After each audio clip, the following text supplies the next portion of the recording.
Democrats are pointing to your own documents to tell Americans that you are preparing to cut entitlements. That's a typical red herring by Democrats, and Democrats want to make that worse. One of the things Democrats did, you go to a restaurant, you're waiting an hour for a table, and But fair to say that pointing to your own documents, there are some changes to those programs that would happen.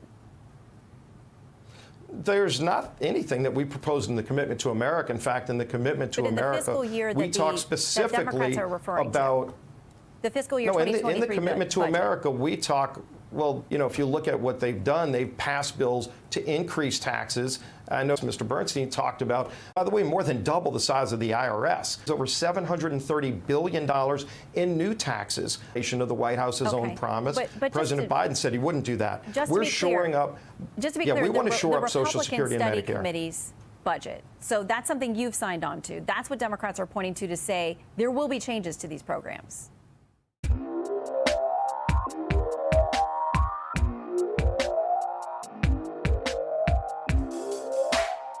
Journalists need to stop asking if Republicans will cut Social Security and Medicare, because it's abundantly clear that the GOP will cut Social Security and Medicare if given the opportunity.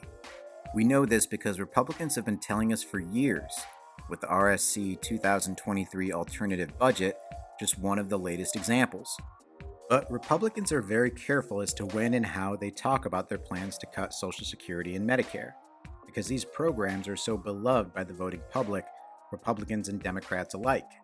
Republicans are just as likely to receive federal entitlements, even if they don't exactly realize it, and it's Republican-led states that overwhelmingly receive more per capita funding from the federal government for entitlements and welfare paid for by the taxes of the most liberal states.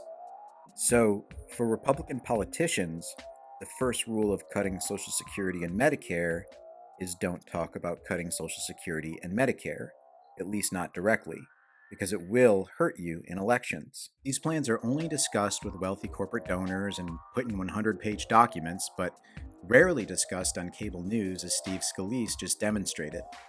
And when Republicans do talk about these plans in public, they never say cuts, instead opting for reform. Entitlement reform is the one thing that I've been working on pretty much my whole life. Even when pressed to use plain language, they don't give in because they know it will turn off their voters. For people who make less than 55 or less than 55 years old, you would give them lower Social Security benefits than now projected. You would cut them. I'm willing to say that that part of the social contract is going to have to be re-engineered. Re-engineer, reform. You mean cut Social Security benefits. And lately, Republicans have been speaking out more often about their plans to reform, change, or re-engineer Social Security and Medicare. Why? Because the Social Security Trust Fund surplus is expected to be depleted by 2035, and the Medicare Trust Fund surplus even earlier than that. Republicans use this impending deadline to try to scare Americans into giving them control of these programs to cut and gut as they see fit. They lie when they talk about this, saying these programs are going to be bankrupt. Medicare goes bankrupt in 4 years. Social Security goes bankrupt in 12 years. They want the programs to go bankrupt. We don't want Medicare and Social Security to go bust like the Democrats right now. This is a complete lie and scare tactic. If the surpluses of Social Security and Medicare are depleted, benefits would still be paid out using incoming payroll tax revenue. The Social Security Administration projects that 80% of Social Security benefits and 85% of Medicare Part A benefits would be distributed to beneficiaries over the next several decades without a surplus. So even if nothing changes and the surplus is depleted, these programs will continue to carry on at 80 to 85% capacity.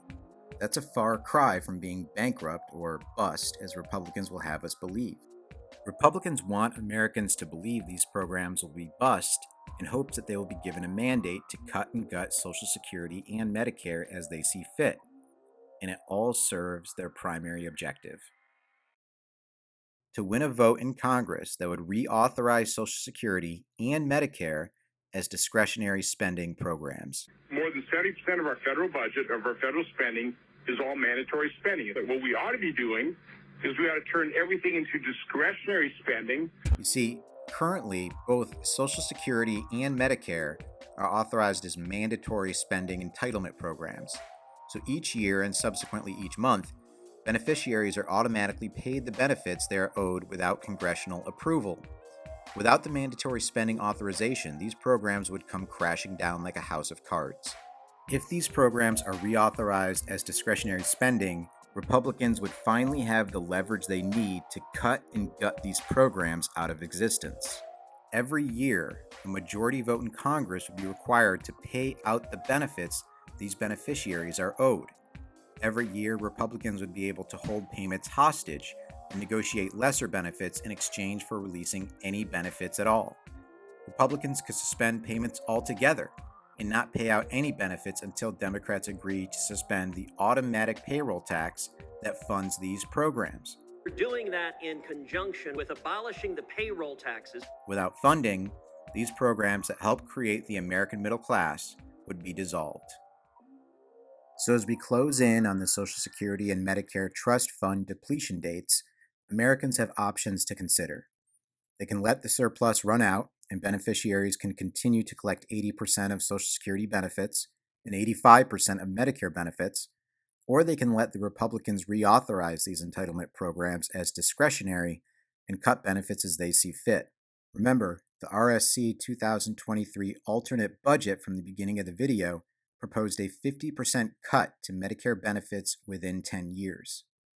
However, there is a third option to consider, and Republicans are racing against the clock to cut these programs before Americans demand it.